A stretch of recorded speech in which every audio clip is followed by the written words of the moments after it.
I was an active child. I was always in a hurry. I was running here, running there. And you know that everybody's mother has sayings that you heard all the time? Well, one my mother was always yelling at my fleeting back was, "Shut the door, you weren't born in a barn." Well, one Sunday, after we had been to Mass, we came home, I changed my clothes, I was going outside, we were going to play double dutch jump rope with some of the girls in the neighborhood, and I was racing toward that door, and my mother yelled, "Kathleen!" And that was always a problem. I was Kathy when it was okay, I was Kathleen when my mother was irritated, and I was Kathleen Edna when I was in trouble. And she was like, "Kathleen, you close that door.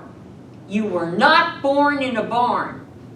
Well, we had just been to church, and I stopped. I screeched to a halt. I put my hand on my hip, and I turned around, I looked at my mother, and I said, "Well, I guess Jesus didn't have to worry about shutting the door all the time."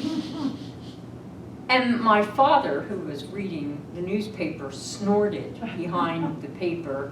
My mother got that look in her eye, and she just pointed out the door and then turned to glare at my father.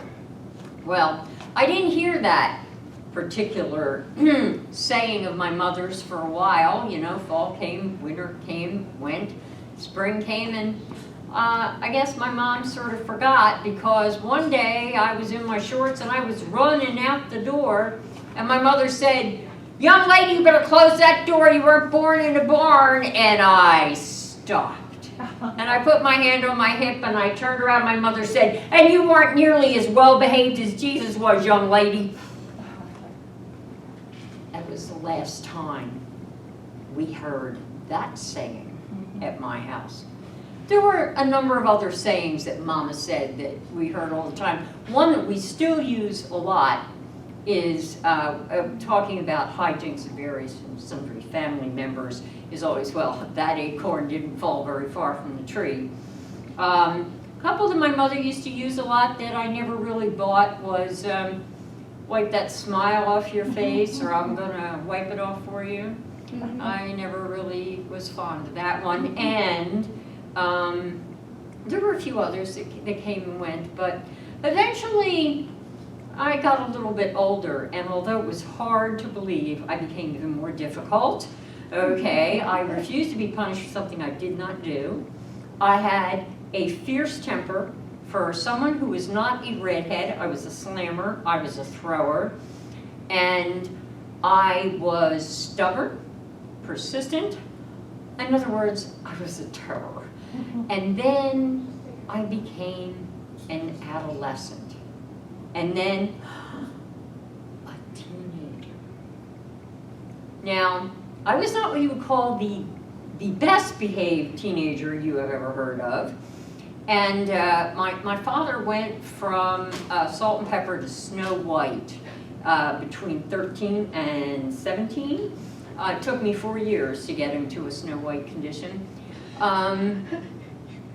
And my mother would always say to me, "I hope you get a child just as difficult as you." Well, if I heard that once, I heard it over 100 times, because of course I wasn't all that well behaved. But you know, eventually I grew up, I became an adult, I got married, and lo and behold, I had a daughter. But I had a daughter who was incredibly well behaved.